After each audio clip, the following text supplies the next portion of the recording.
And we're joined on the phone today by Dr. Michael Tompkins. You might recognize him as one of the doctors on A&E's Hoarders, and Hoarders is back for season 11. Dr. Tompkins, how are you today? I'm doing well, Dustin. How about yourself? I'm great. Thank you so much for joining me. It's my pleasure, really. Well, I know Hoarders is back here, season 11 already. Can you tell the listeners a bit about what we can expect here? Well, season 11, we're all very excited about it. It's 8 episodes, 2 hour each episode, and it's amazing storytelling. So I think the audience will really enjoy this season. Excellent. Yeah, it's again Monday nights on A&E, and you mentioned 2 hour long episodes now, so the audience can really, see you guys tackle these cases. Yes, absolutely. It's more time for the experts to actually work with the individuals and the family members and really get down deep into what's going on in their lives. So it's a very exciting and rewarding 2 hours. And it's amazing, 11 seasons now on the air. How did you get involved in the show? Did they reach out to you, and here we are 11 years later? Yeah, they reached out to me. I've written a couple of books on the topic, and I think they must have been doing some searching around, and they hit upon my name and called me. And it's been a very rewarding 8 or 9 years. So I've enjoyed every moment of it. Awesome. Yeah, definitely a big hit with a lot of people. And I know you enter some pretty dangerous situations on the show. Does that ever weigh on you, or, does that just kind of come with the job, I suppose? It really comes with the job, and we are well protected. And the showrunners and the production companies make sure that we do what is necessary to take care of ourselves. So I've never really been overly concerned, although there have been moments with you step on a floorboard and it creaks and sags really badly. And so there have been those moments, but I think in general, I feel very well taken care of.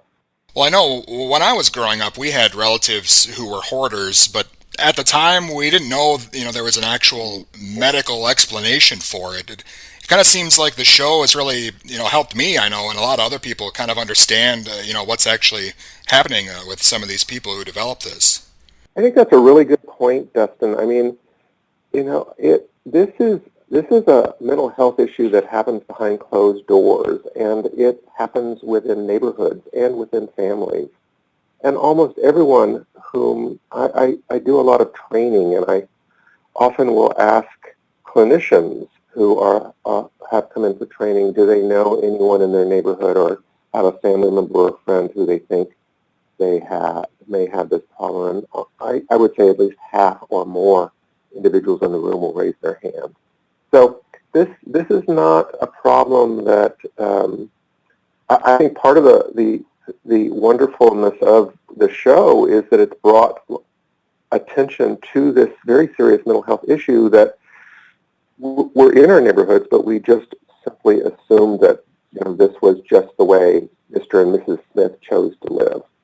Well, again, the new season of Hoarders is back Monday nights on A&E, and how often are people on the show reverting back to their old ways? It seems like, maybe with addictions and that sort of thing, this is a lifelong process for people, I assume.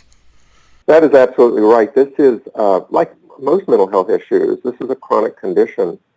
And I don't have any statistics on this, but my understanding is that outcomes are much better for the individuals who accept aftercare therapy and poor for those who don't. So, which makes sense. When we go into the show, we can only do so much for the person's inside, their psychology. We're really focused a lot on the outside, trying to keep them in their homes and avert whatever crises they're looking at. But those individuals who actually do accept aftercare therapy tend to have much better outcomes and are much better able to actually manage the condition over time. Well, with the world turning, more digital, maybe people not accumulating as much, physical media and that sort of thing, are we seeing a reduction in hoarding disorders, or is that not how it works? No, I don't think technology is changing things much, other than individuals use technology in an attempt to try to save more.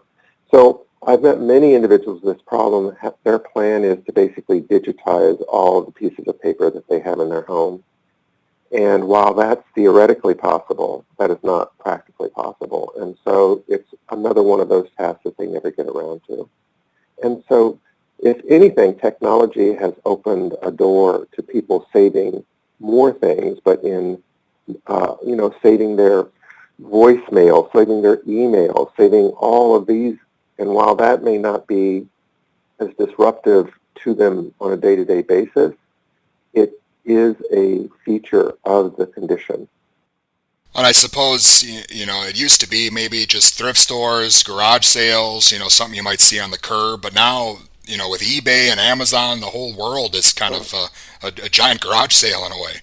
That is very true. I think that's a piece of the technology, online purchases that have made this so much more difficult for individuals who suffer with this problem. I've been in many, many residences in which there are one box after another from Amazon or some other online store, and the boxes are piled up amongst the other debris in the home, and they've never been opened. And so it's really not about, for people, it's not really about the item. It's about the urge to acquire an item and to tolerate or escape that need to have the item. It has very little to do with the item itself.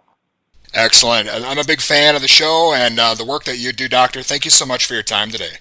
Dustin, thank you so much for your thoughtful questions. Have a good day. And again, that was Dr. Michael Tompkins. He's part of the new season of Hoarders, Season 11, airing Monday nights on A&E.